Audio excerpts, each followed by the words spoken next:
तो मैं आज आपको 2 जनवरी के द हिंदू में क्या क्या आज के लिए पढ़ना है वो बताने वाली हूँ।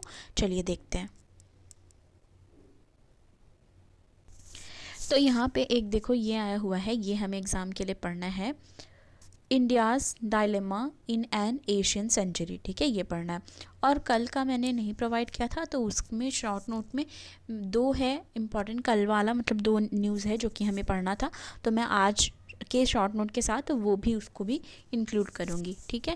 तो हमारा ये है India's dilemmas in an Asian century.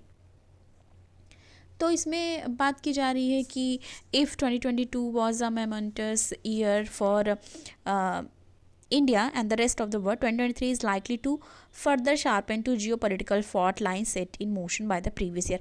तो मतलब देखो इसमें कुछ चीज़ें बताई गई हैं पर हम वो देखेंगे कि इसमें मेन थीम किस बारे में बात की जा रही है। देखो हेडिंग तो ये है, ठीक है, पर हमें ये पढ़ने थोड़ा सही है, जैसे एशियन सेंचुरी एंड मल्टीपोलैरिटी। तो आपको पता है कि बाईपोलैरिटी से शिफ्ट होके अब वर्ड मल्टीपोलैरिटी की तरफ जा रहा है, ठीक है। तो इसमें है there can be no meaningful Asian century in a unipolar world, one alternative to a unipolar world is multipolar word.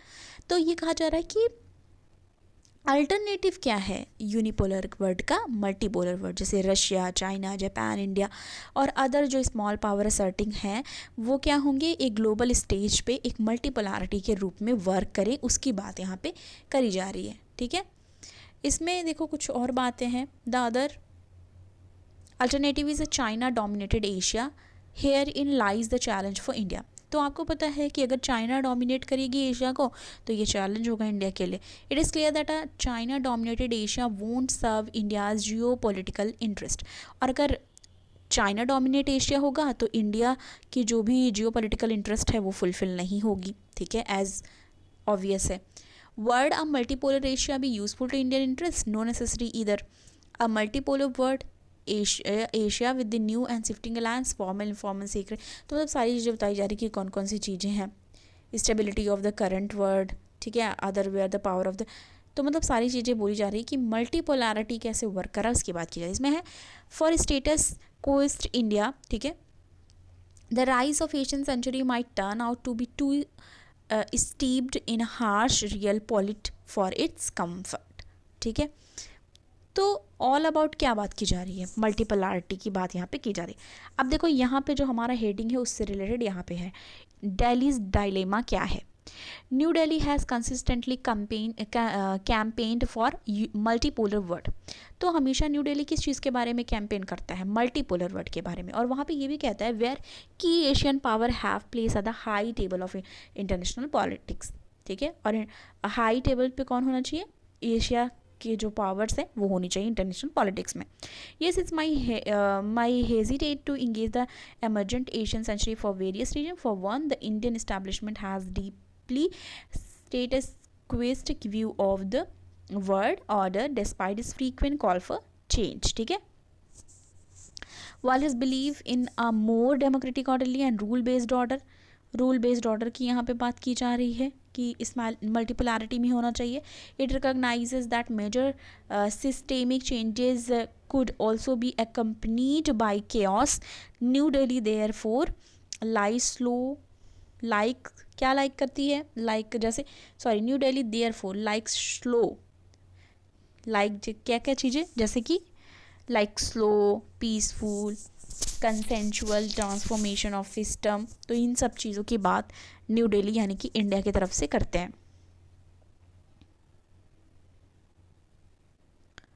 Second क्या है, New Delhi biggest fear would be an Asian century without stable multipolarity. तो New Delhi यानी कि India का एक biggest fear है New Delhi का कि without be an Asian century without stable multipolarity, मतलब एक स्टेबल मल्टीपोलैरिटी चाहता है, ठीक है, न्यू दिल्ली की तरफ से ये चीज़ बोली गई। Even if it emerge a multipolarity world is most likely going to be a passing phenomena to be soon replaced by bipolar word dominated by US and China। तो अभी बाईपोलर वर्ड की अगर बात करें तो कौन है इसको डोमिनेट कर रहा है, यूएस और China, with the other band wagoning balancing and heading, ठीक है। For India bipolar international system dominated by China, India के लिए जो बाईपोलर इंटरनेशनल सिस्टम है वो डोमिनेट किया जा रहा है चाइना के द्वारा और यूएस के द्वारा, इज़ अ बैड डील। तो वो बोल रहा है कि ये एक बैड डील है, ठीक है। It is such a world lead to bipolar rivalry, India being a next door adversary of China. तो आपको पता है नेबर कंट्री है इंडिया एंड चाइना। तो कोई भी चीज़ अगर जैसे चाइना के फेवर में मोस्टली शिफ्ट होगी तो वो एक चैलेंज के तौर पे होगी इंडिया के लिए, ठीक है। Often the target of China's are, third क्या बोला जा रहा है इसमें, if the bipolar world leads to great power accommodations between US and China, India's situation would be worse off. If US accommodate China as peer, it would means the US accepting China as sphere of influence. तो मतलब हर तरफ से क्या देखा जा रहा है कि इंडिया नहीं चाहती चाइना की पोजीशन स्ट्रेंथन हो एशिया में। हालांकि अभी वो उसका पूरा फोकस चाइना का है सुपर पावर बनने के लिए, ये आपको पता ही है, इसलिए वो हमेशा एफर्ट्स करता रहता है, ठीक है। But how real is the emergence of China US G2?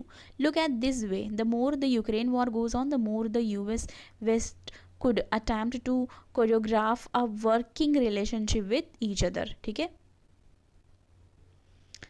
Already witnessing the early sign of it, the German Chancellor reaching out to China. The China has not gone all of its support to Russia war efforts could encourage the West US to precisely that for China, and America offers accommodation of G2 format outweigh the utility of close static। तो मतलब एक से कहा जाता है कि अगर US और जो चाइना है वो दोनों ही एक डोमिनेटिंग पोजीशन रखती हैं, एक बाईपोलर की तरह उनको देखा जाता है और वो हमेशा अपने बारे में और अपने इन्फ्लुएंस को ज़्यादा फैलाने में किसी भी तरीके से वो ये चीज़ एक्स्टैब्लिश करना चाहते हैं।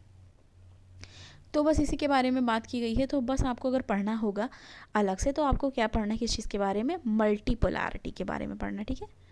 मल्टीपोलैरिटी क्या होती है इस बारे में आप अच्छे से आईआर की बुक से या फिर गूगल सर्च करके आप बस ये जान सकते हैं, क्योंकि हो सकता है क्वेश्चंस मल्टीपोलैरिटी और एशिया को कनेक्ट करके पूछ सकता है,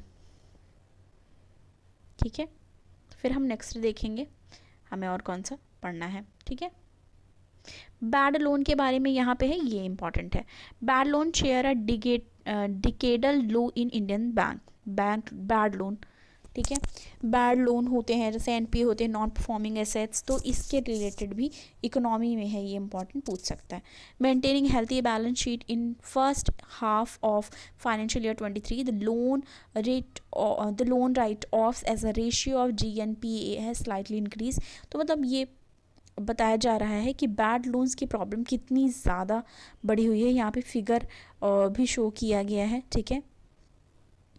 किस तरीके से पब्लिक बैंक्स प्राइवेट बैंक्स दोनों को कंपेयर किया गया है यहाँ पे, ठीक है।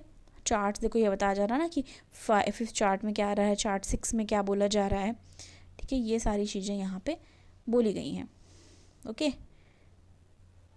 The charts are sourced from RBI Financial Stability Report released in December every year and the reports on trend and progress of banking sector। तो बैंकिंग सेक्टर की बात यहाँ पे की जा रही है।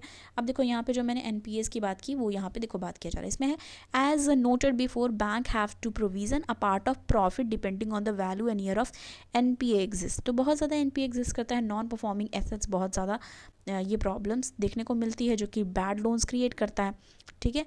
Both factors affect their net profile. However, with reducing NPA, provision decline, with moratorium lifted, contingencies were relaxed. The two mean that net profile of both public and private banks showed as shown। तो मतलब figure में बताया गया, ये कहा जा रहा है। तो बैड लोन, ठीक है, ये इम्पॉर्टेंट है, इससे रिलेटेड पढ़ना ही है, करेक्ट।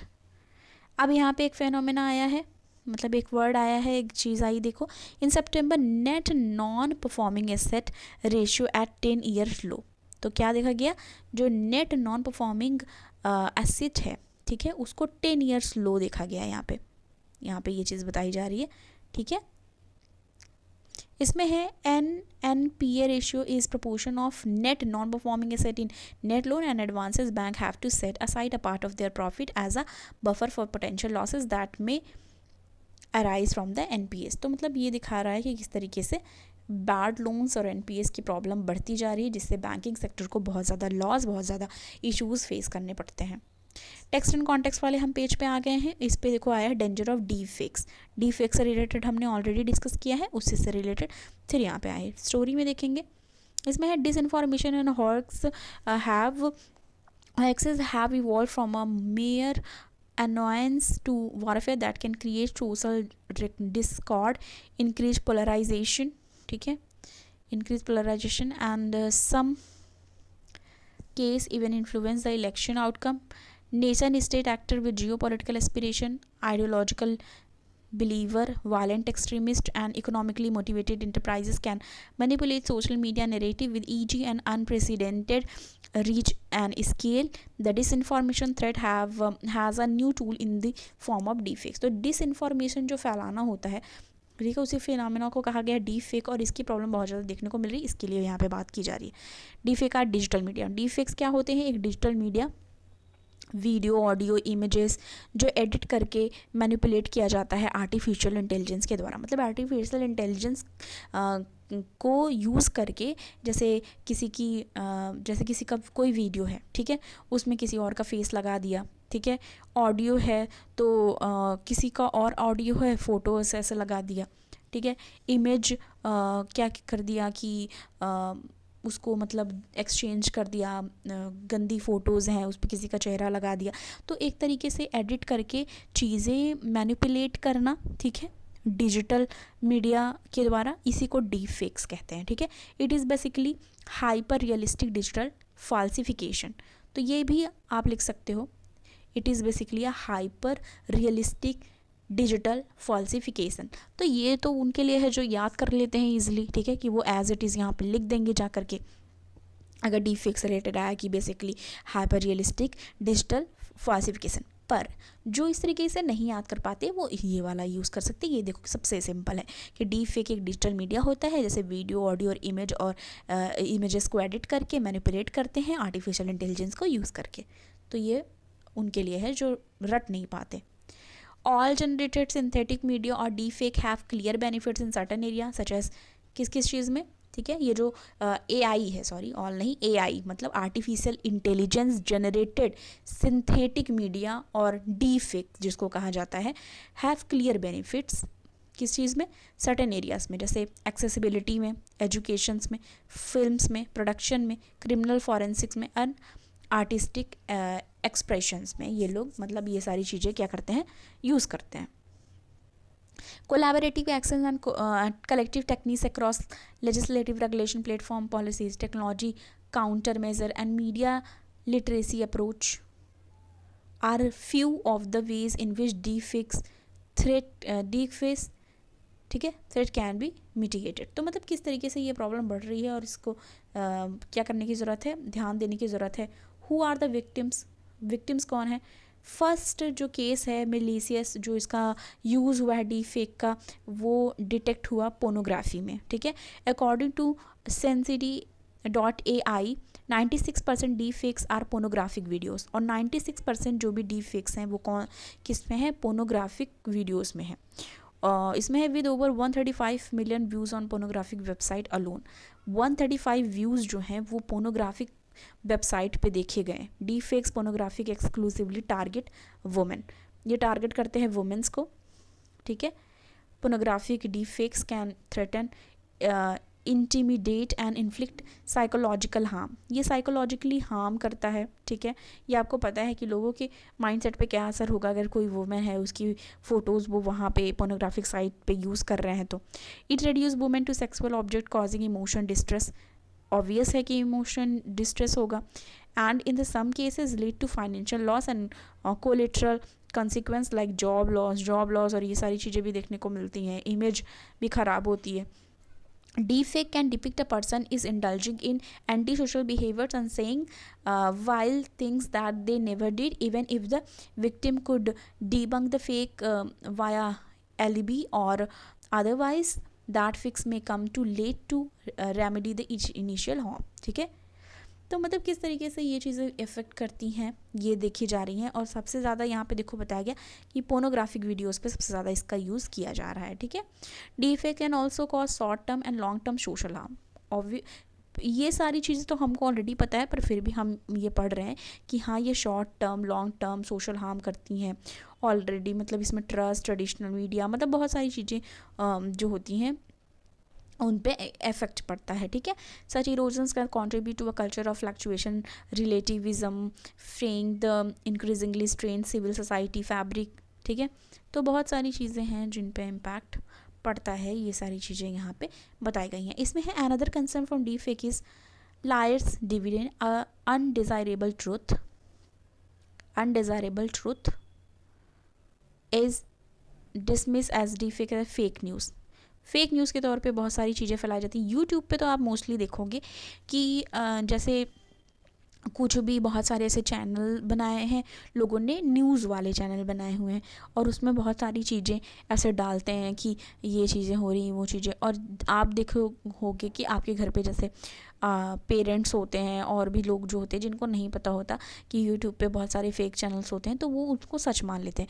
जैसे फॉर एग्ज़ाम्पल मैं बताऊं कि एक बार ऐसे आ रहा था न्यूज़ की केसीसी के लिए ना, किसान क्रेडिट कार्ड जो हम लोग पढ़ते हैं कि वो लोगों का माफ़ कर दिया जा रहा है, तो उससे भी बहुत ज़्यादा जितने भी फार्मर्स थे और ये उनको लगा कि ये सच बात है। यूट्यूब पे ऐसे बहुत सारे न्यूज़ चैनल्स बनाते हैं ना कि न्यूज़ थोड़ा सा स्पेलिंग इधर उधर कर देंगे, तो ये होता है कि एक न्यूज़ चैनल्स है प्रॉपर। तो वो कई बार जो विलेज एरिया में या रिमोट एरियाज़ में रहते हैं उनको बहुत ज़्यादा प्रॉब्लम होती है। हालांकि बहुत बार शहरों में भी जिन लोग ज़्यादा अवेयर नहीं होते उन लोग को लगता है कि वो सारी चीज़ें सच हैं। लीडर में weaponize deepfakes and use fake news and alternative fact narrative to dismiss and actual piece of media and truth. तो यही चीज़ यहाँ पे बोली जा रही है कि कई बार एक्चुअल चीज़ें ना पहुँच के फेक चीज़ें बहुत सारी कर देते हैं कि ये स्कीम आ गई है, वो स्कीम आ गई है, आप इसमें इन्वेस्ट कर लो, ठीक है। बहुत सारी ऐसी चीज़ें। और आपको एक चीज़ सबसे ज़्यादा तो बहुत मोस्टली लोगों ने देखा ही होगा, अगर होगा तो बताना आप लोग कि वो मैंने जो उस दिन बोला था कि बताते हैं केबीसी में आप 25 लाख जीत गए, वो तो है ही।